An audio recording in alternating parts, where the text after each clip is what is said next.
7 अक्टूबर 2023 से मध्य पूर्व में कैसे युद्ध की शुरुआत हुई, जिसने 46,000 से अधिक फिलिस्तीनी नागरिकों की जान ले ली।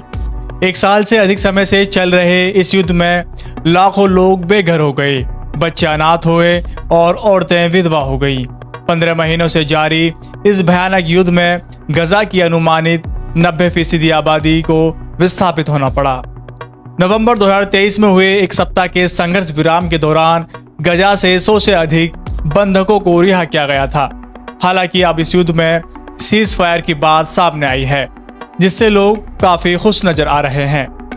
इस बीच 3 बच्चों के फिलिस्तीनी पिता आबिद रदवान, जो 1 साल से अधिक समय से बेत लाहिया शहर से विस्थापित होकर गजा सिटी में शरण लिए हुए हैं, उन्होंने समझौते को गजा के लोगों के जीवन का सबसे अच्छा दिन बताया। गजा के लोग युद्ध विराम से नई उम्मीदें लगाए हुए हैं, क्योंकि वे अपने घरों को लौटने और सामान्य जीवन की शुरुआत करने की उम्मीद कर रहे हैं।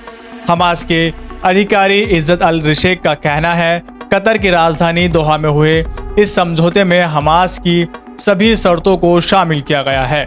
इनमें प्रमुख रूप से इजरायली सेना की पूरी तरह से वापसी, विस्थापित लोगों की घर वापसी और युद्ध का स्थायी अंत शामिल है।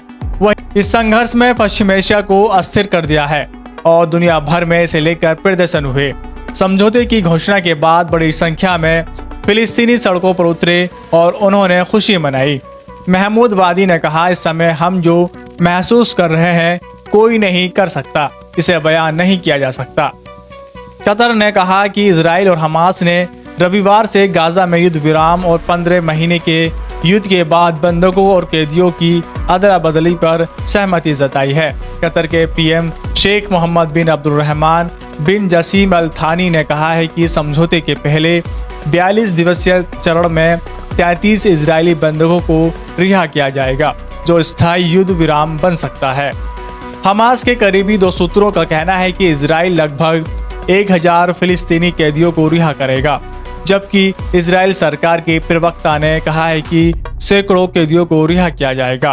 उन्होंने कहा कि सबसे पहले रिहा होने वालों में नागरिक, महिलाएं और साथ ही बच्चे, बुजुर्ग लोग, बीमार नागरिक और घायल लोग शामिल होंगे। अंतिम संख्या इस बात पर निर्भर करेगी कि 33 बंधकों में से कितने जीवित हैं। हमास के करीबी सूत्रों का कहना है कि इजराइल लगभग 1000 फिलिस्तीनी कैदियों को रिहा करेगा, जिनमें लंबी सजा वाले लोग भी शामिल हैं। शेख मोहम्मद ने कहा कि दूसरे और तीसरे चरण में इजरायली बंधकों के बदले रिहा किए जाने वाले फिलिस्तीनी कैदियों की संख्या शुरुआती 42 दिनों के दौरान अंतिम रूप में दी जाएगी। ये 33 लोग उन 94 बंधकों में से शामिल हैं जिन्हें हमास ने 17 अक्टूबर 2023 को इजराइल पर हमला करने के बाद से गजा में बंधक बना रखा है, जिसके बाद से ये युद्ध चल रहा था। कुल बंधकों में 34 ऐसे लोग भी शामिल हैं जिन्हें इजरायली सेना ने मृत घोषित कर दिया है। टाइम्स ऑफ इजराइल का कहना है कि इजरायली अधिकारियों का मानना है कि 33 बंधक जीवित हैं, हालांकि हमास की ओर से इस बारे में कोई पुष्टि नहीं की गई है। कतर के पीएम ने कहा है कि शुरुआती 42 दिवसीय युद्ध विराम के दौरान इजरायली सेना गजा के घनी आबादी वाले क्षेत्रों से हट जाएगी, ताकि कैदियों की अदला बदली, साथ ही अवशेषों की अदला बदली और विस्थापित लोगों की वापसी हो सके। यूरोपीय संघ EU के वरिष्ठ अधिकारियों ने गजा में युद्ध विराम समझौते का स्वागत किया है और दोनों पक्षों से इसे पूरी तरह से लागू करने की अपील भी की है। यूरोपीय आयोग की अध्यक्ष उर्सुला वॉन डेर लेयन ने अपने एक्स अकाउंट पर कहा है, ये पूरे क्षेत्र में उम्मीद लेकर आया है, जहां लोगों ने बहुत लंबे समय से भारी दुख सहा है।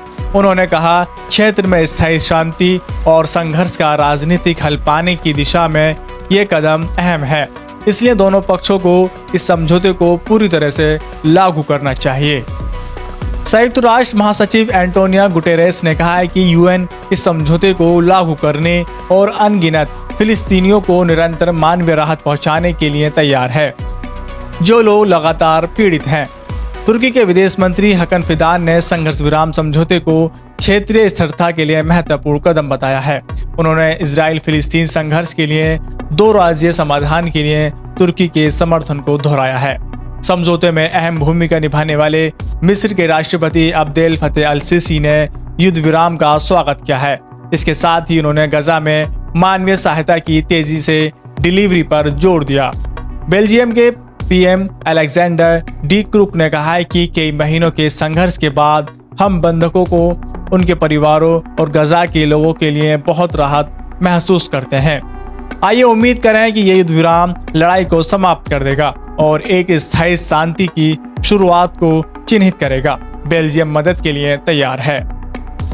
ब्रिटेन के पीएम कीर स्टारमर ने एक बयान में कहा है कि कई महीनों के भयानक रक्तपात और अनगिनत लोगों की जान जाने के बाद ये वह खबर है जिसकी लंबे समय से इंतजार था। उन्होंने कहा, उन निर्दोष फिलिस्तीनियों के लिए जिनके घर रातों रात युद्ध क्षेत्र में बदल गए और कई लोगों ने अपनी जान गंवा दी।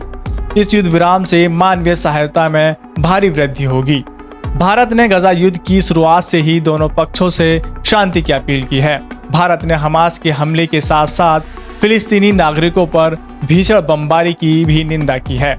साथ ही गजा के लिए भारत सरकार ने मानवीय सहायता भी भेजी थी, चाहे यूएन हो या कोई अंतर्राष्ट्रीय मंच। भारत ने फिलिस्तीन की आज़ादी का समर्थन किया है और 2 राष्ट्र समझौते को लागू करने का बार बार आह्वान किया गया है।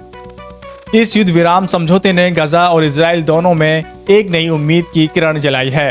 हालांकि गजा में हमले जारी रहने और इजराइल में बंधकों की स्थिति के चलते ये देखना महत्वपूर्ण होगा कि ये समझौता कितनी स्थिरता और शांति ला सकता है। दोस्तों, फिलहाल इस रिपोर्ट में इतना ही। इस रिपोर्ट को अपने दोस्तों के साथ जरूर शेयर कीजिए।